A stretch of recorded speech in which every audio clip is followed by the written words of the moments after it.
All right, can everybody see that? Hopefully you can. Great. So we already introduced our team, so that is great.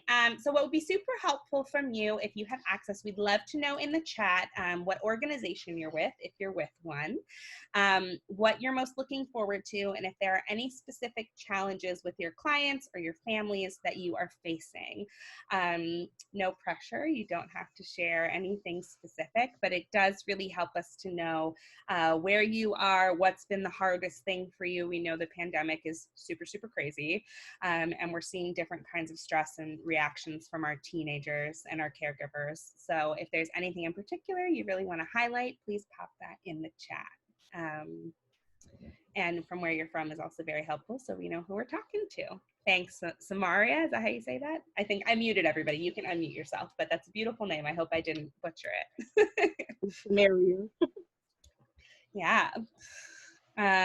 I'll give us 10 seconds of awkward silence, and then we'll move along so you guys can type in the chat, and then we'll keep it moving.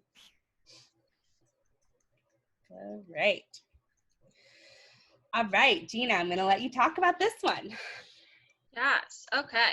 So, we are still obviously seeing a lot of need for mental health services, more so now than ever, honestly.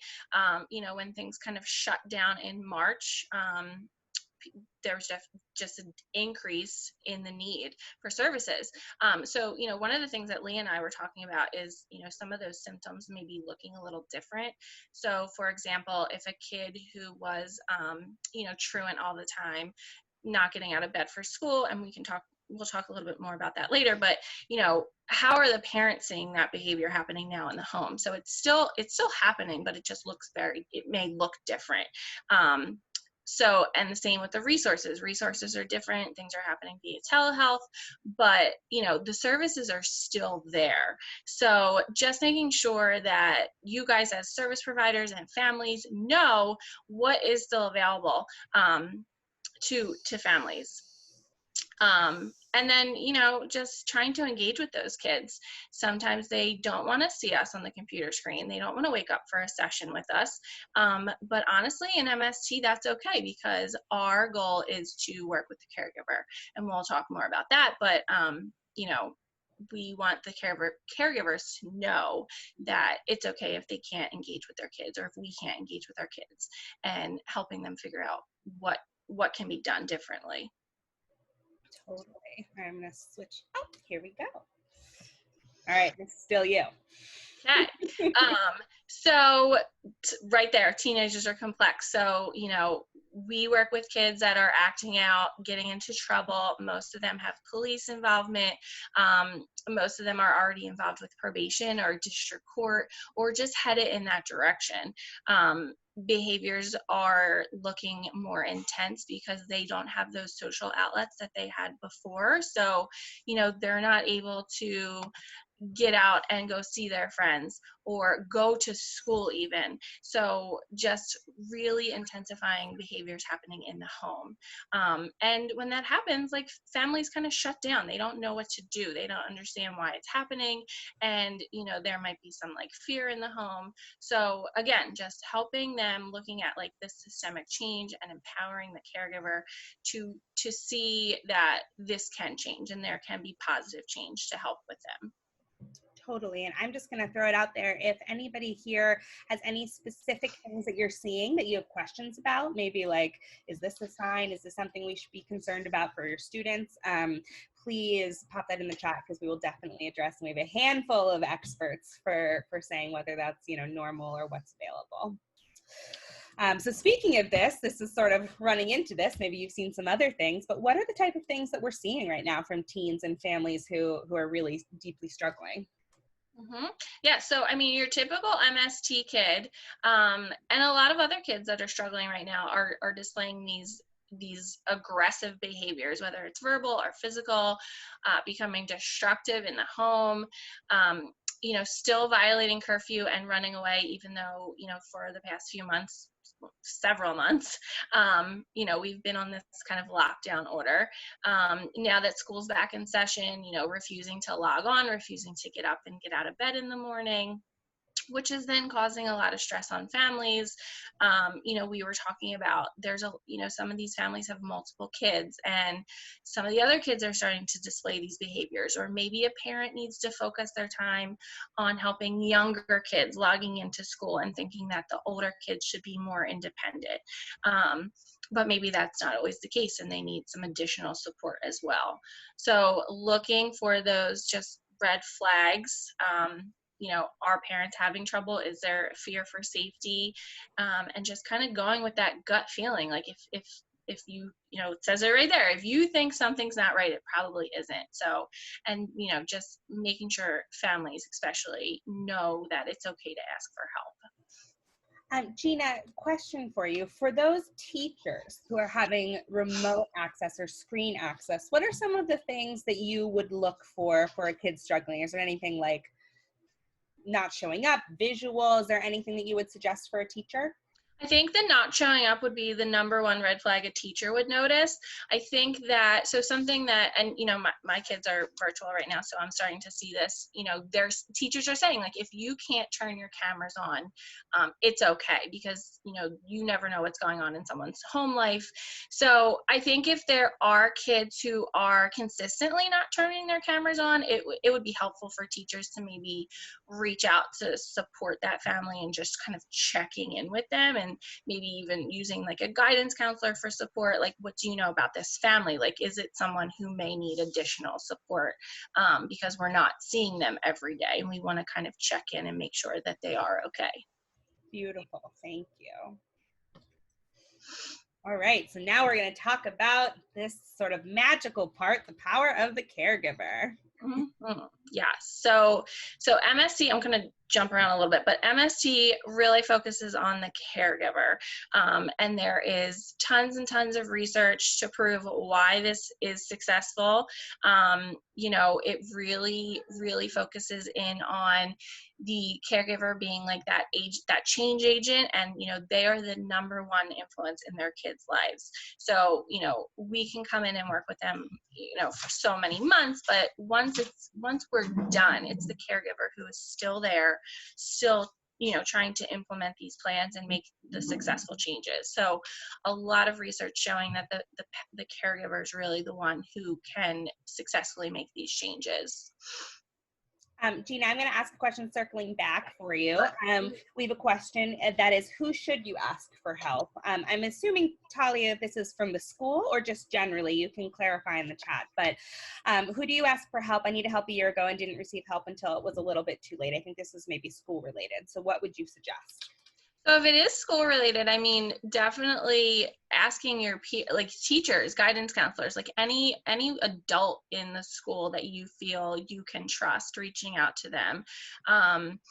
If it's not in school, there's the teen text lines that are available. There's mobile crisis that you can utilize.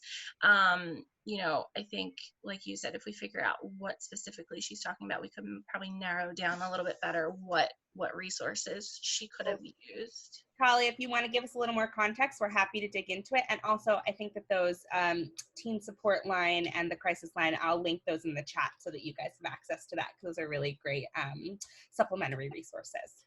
All right.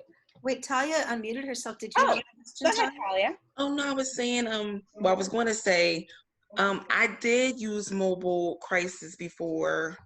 I did use the counselors at school, and nobody helped me. That can be so hard. And you're not alone. Sometimes the things that you reach out to, it can be, well, there's a lot of different reasons, right, where schools can get lost in the shuffle. I'm going to actually hand this one to TU, who's our clinical director of development. What would you suggest if you reach out to all the people you're supposed to reach out? And then, I mean, obviously we're here, child guidance, but what would you suggest?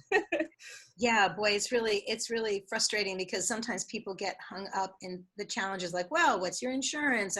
Or the guidance counselors will say, well, we can only make a referral. We can't do counseling. That can be really, really frustrating when you're screaming for help around for your child. there are,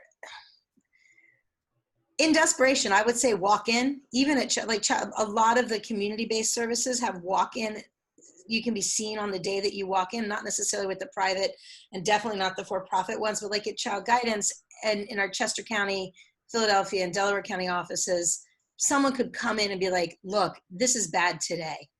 I need help today, right? There's also like the crisis center of any emergency room. If you have a child that's really at risk, that you're worried they're going to hurt themselves or they're threatening to hurt themselves or they have hurt themselves, I recommend going to an emergency room. In particular, I'm a fan of Bryn Mawr or CHOP, that both of those emergency rooms are well equipped to handle an emotional crisis. So it sort of depends on the scale. But that we can, that those are places, if you need help right there that day, the place to go is the emergency room. You can go to a crisis center. I personally find the emergency room to be a much more less traumatic process for a teenager and for a child anyway, because you can stay with them, they can get a snack, they can have a book or their phone, and that's not going to happen in a crisis center. So that's the one piece. And the other piece is to call. It's tough. Call access, don't send an email. I mean, certainly to Child Guidance, you can do that other places as well, and say, say this is an emergency. I need someone to call me today. I need to be seen today, or walk in. I'm also going to ask Leah to put my email in the chat that I offer to any parent, anybody who wants to reach out to us, that I will handhold you through and walk you through the access process at Child Guidance. If you have managed to take that effort to step out, we want to be sure that you get help right away. And that's something we can do here, whether it's with MST or outpatient or whatever level of service it is. Does that help? Great, thank you. Yeah, we know very well that there are limits and stressors to the mental health and school systems, but that doesn't mean that there's always a solution for someone. And MST is a really good example of how we take the kids who, a lot of the kids in MST, Gina, you can correct me if I'm wrong since you're the expert, but have been engaged with a lot of different systems. And then they come to MST and it's sort of like after many things have worked or haven't worked. And so we get it. So definitely write down Tia's email. She does it all the time and can help you, whether it's with Child Guidance or with someone else, figuring out what the right solution for you and your kid is. So thank you for asking that. Yeah, and I just kind of want to back in and cheerlead for our schools. As a former guidance counselor, there really is a limit in terms of what you can do, both time-wise and also in terms of level, in terms of getting the kinds of support that you want, right? Like guidance counselors and social workers provide like beginnings, but when you need that deep ongoing therapy, that guidance counselors are really truly that referral handoff source, that they just are not. It's like you reach the point as a guidance counselor or social worker where there's only so much you can do, and then the best thing you can do is support the clinicians and the family as they build a treatment team. Totally. Thank you to you, and thank you, Talia. Please keep questions coming. Okay, Gina, let's talk a little bit more about that power of the caregiver and how we make that difference in a system that's struggling. Mm-hmm.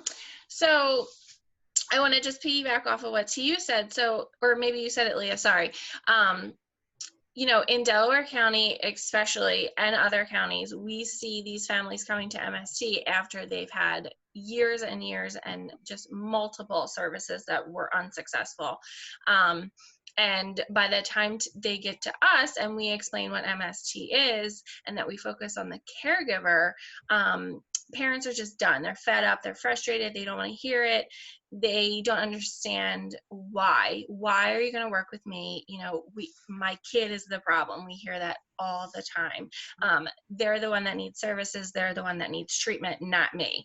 So really helping them understand the model of MST, which I think is on a couple slides. We'll talk a little bit more about it. But just helping them understand, again, they are the most important person in their child's life. They are the change agent. Now, just helping them understand why that's important.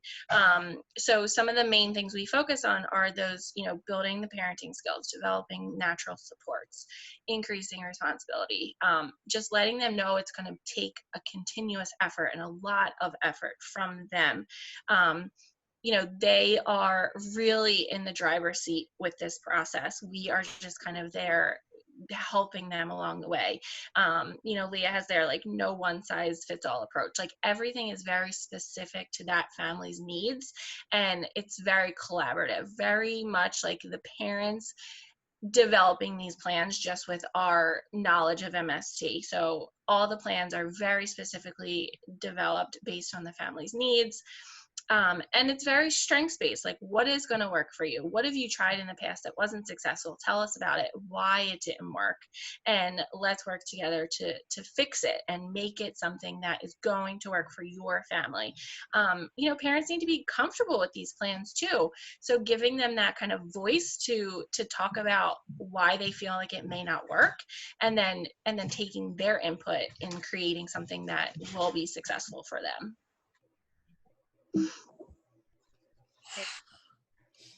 So now we're going to dig into some examples of what that might look like for that unique plan. So let's see what we have. We were talking about, we spend a lot of time assessing the needs. So looking at why did your family get referred to us in the first place? What's going on? Tell us what is going on. Prioritizing what the most important need is for that family. So I think we use the example of truancy. If truancy is your biggest concern, that's what we're going to work on first. And as we work on truancy, we'll probably hit the other behaviors as well, because I'm assuming if you're truant, you are probably fighting with your child in the morning to get out of bed and get out the door, or whatever the truancy looks like for you. So that truancy also is leading to verbal aggression, maybe some physical aggression, maybe destruction of property. Even the runaway could come in here because you think they're leaving for school and they're really going to their friend's house and hanging out for the day instead of being in school. So once you kind of get that prioritized behavior, you really kind of hit all of them along the way. But looking at that truancy, so if a kid is truant, we're going to look at what does that mean for your family? Is it that they won't get out of bed, or is it that they are leaving and going somewhere else instead of school? We're going to look at what their morning routine looks like, even their evening routine. Are they staying up too late and that's causing them to wake up late in the morning? Are they spending too much time on their phones or their tablets at night? And then just restructuring that plan. Like, what can we do?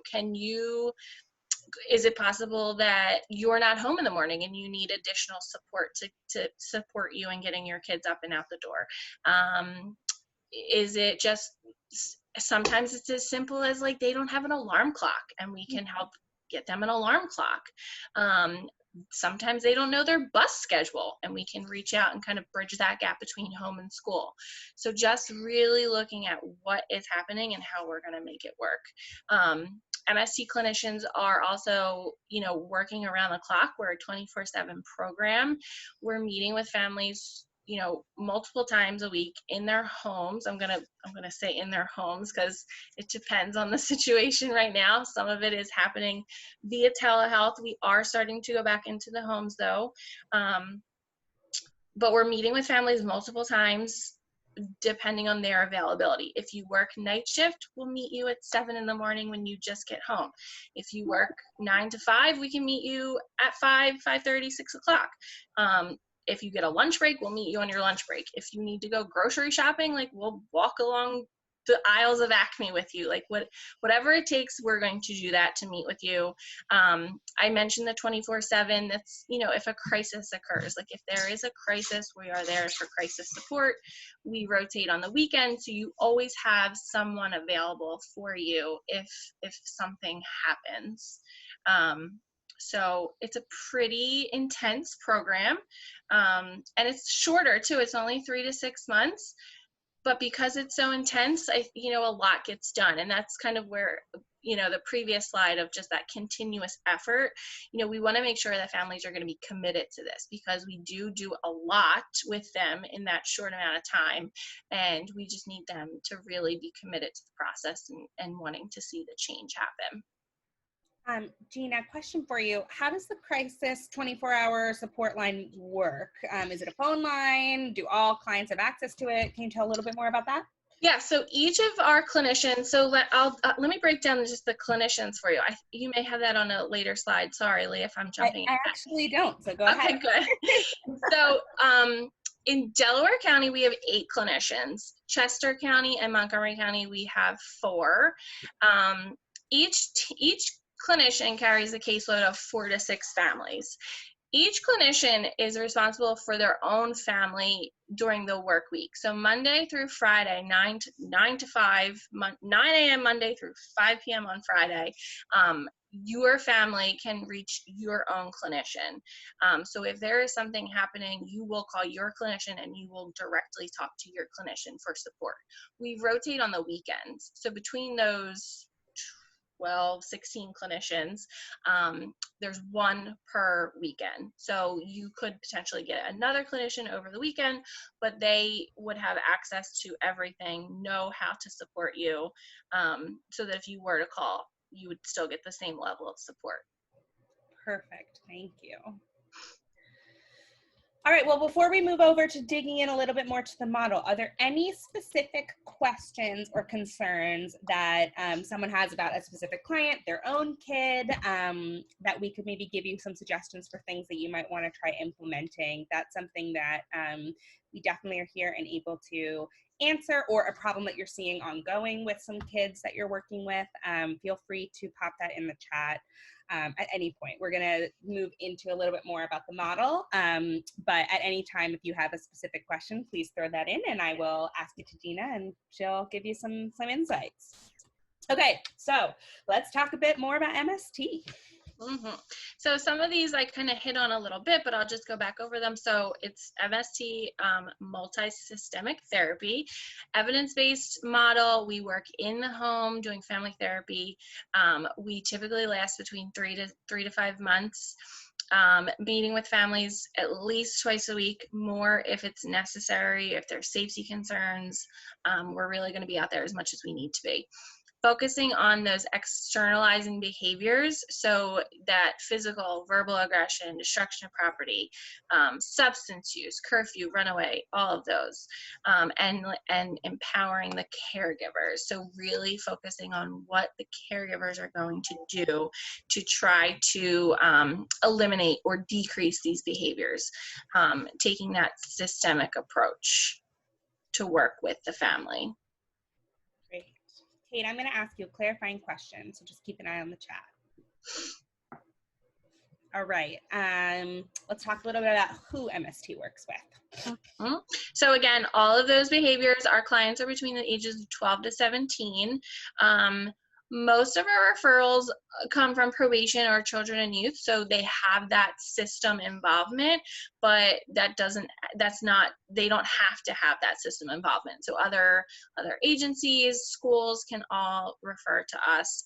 It's just like if they're on that path where they could end up on probation, or they're displaying those externalizing behaviors that are listed, would make them the most appropriate.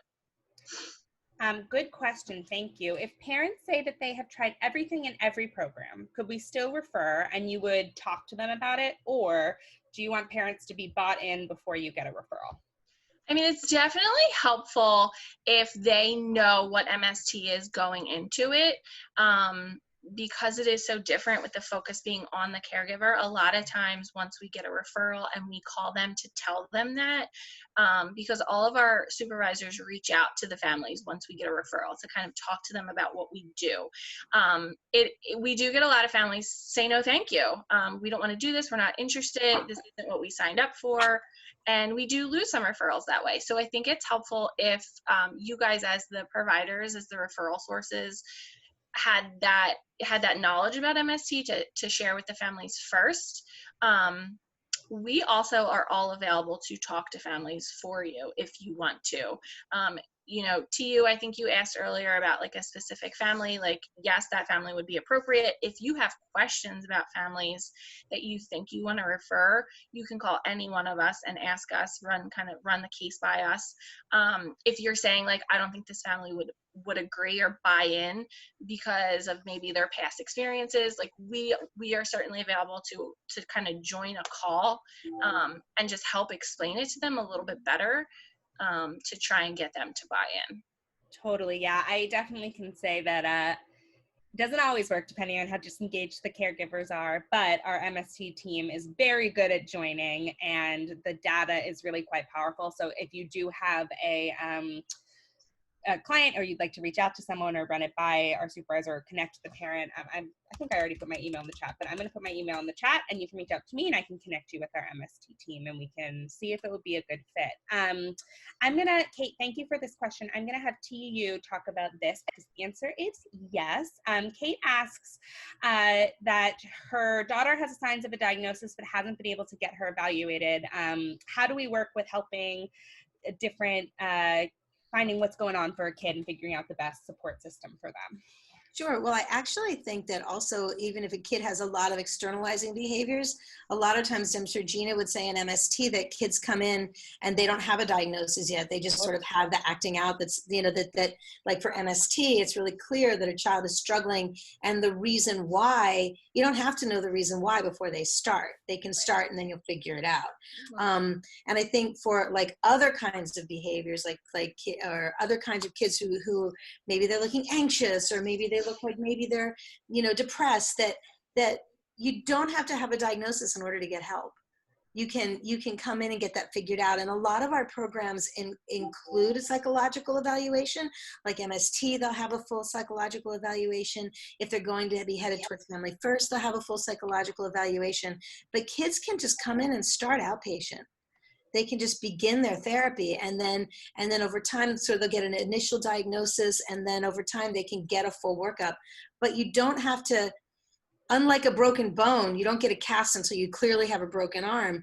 But for things that hurt your soul and your heart, you can just start the treatment right away and then figure it out as you go along.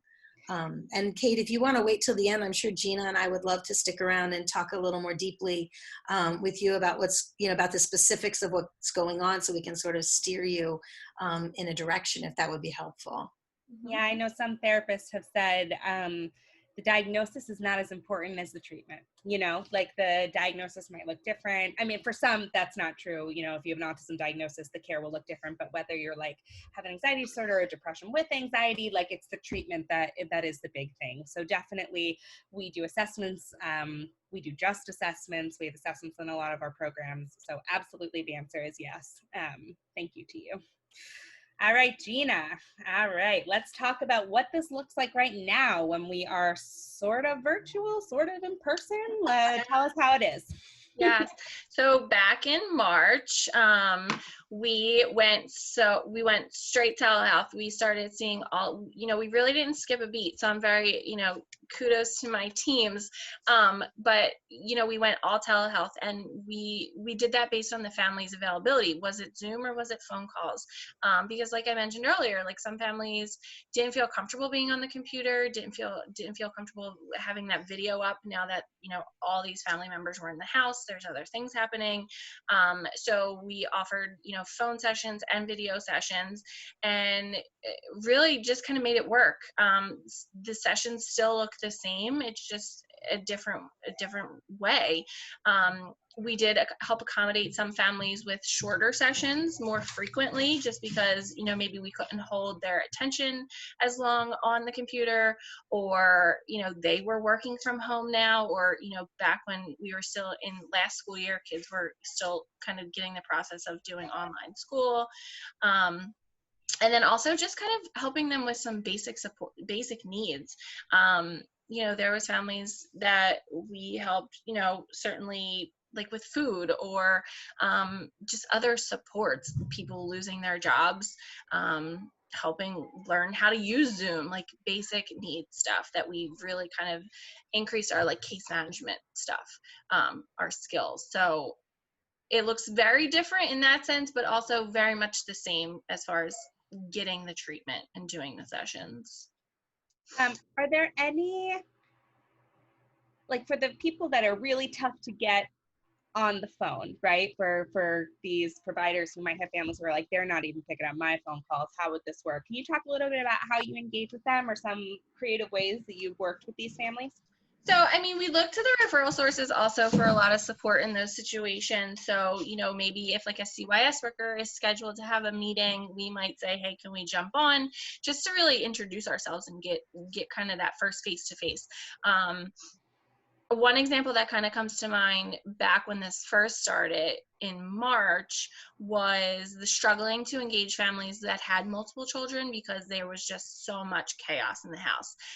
So we were ordering like board games on Amazon and having them sent to the house so that the little kids would be preoccupied and have something to do while we met with mom, and maybe like the older sibling. So very creative in that sense and trying to like figure out how to engage with them. I love that. And also I can imagine that builds some joining and connection because that's an exciting thing to have. Yes. So, all right. Oh, now it's not letting me flip to the next one. Hold on. While you're changing slides, I just want to throw in that there's something really cool about MST, that model really works well in the digital world. I mean, I think that's universal. I'm going to toot your horn for you that it's been that we've had there's a couple of the evidence-based models that just are gangbusters on Zoom and by phone, and MST is definitely one of them. Mm-hmm.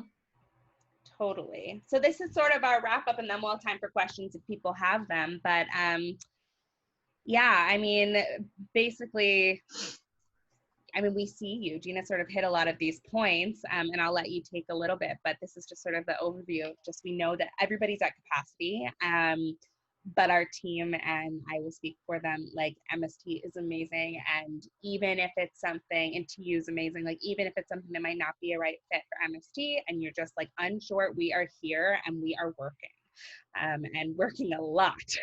So you can reach our amazing team and ask those clinical questions via email and by phone, and we'll really hold your hand through the referral. And something that we didn't talk about is medical assistance. And MST supports families in getting on medical assistance to provide the program. So Gina, can you talk a little bit about that? Because that's unique to MST. Yeah, so I'll say 90%. So 90% of our cases are funded through Magellan or CCBH. So you have to have that medical assistance to get services. If you do not and you are eligible, we have someone in each county to help you apply. There are some county funded opportunities, definitely in Chester County, Montgomery County, a little bit in Delaware County, but the goal would ultimately be to help them get onto medical assistance. Can you talk a little bit about, I know some of you already know this, but some of you might not, what makes you eligible for medical assistance? Because it's not just finance.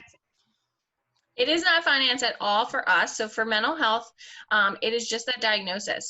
So we would help you get that diagnosis for your kid to help you be eligible for medical assistance.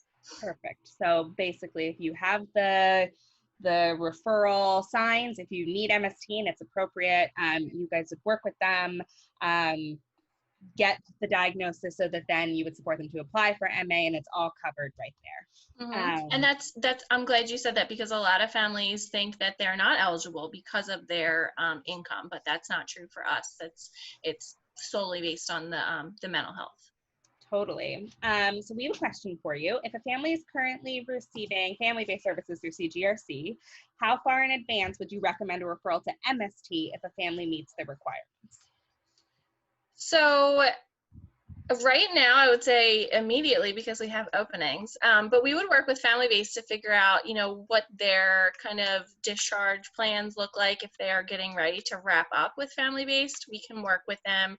We can have a couple weeks of an overlap where we're kind of checking in with the family-based team on what they worked on, and then kind of collaborating with the MST clinician on what the goals will be for us. So I would say at least a month in advance if we know a discharge date, and then we could look at like a 2-week overlap. Yeah, and that's been a really wonderful thing when we're able to do that handoff. because then you really can just keep things moving and go into the next thing. Good question to you. Can you have MST and wrap around IVHS or BHRS at the same time? No. So MST, because it is funded through medical assistance, MST would be the only service you could receive at one time. You could have one in family-based and one MST, but we've had that before, and it's just a lot on the parents. MST focuses a lot on generalizing plans as well. So if there are multiple kids in the family with behavior problems or with mental health problems, we will really help the parents kind of create plans that will work for everyone. So I would say it's more successful if they are just in one of those services at a time. Perfect. Though we do often refer from family-based to MST, correct? As part of the discharge plan? Yep. And MST and family-based are very similar, but they're also very different. And, we've certainly gotten referrals that after, a couple weeks of assessments, we're like, you know what, this may be a better fit for family-based or vice versa. And that's a good thing about having, I think child guidance in general is just like, we're all working with the family and the client in mind. So it's not like, oh no, we need this MST referral. Like, you need to stay with us. We're going to find them the service that is going to be best for them. So even if it's not family-based, if it's, outpatient or BHRS, IVHS, we're gonna stick with them and make sure that they're getting the services that they need.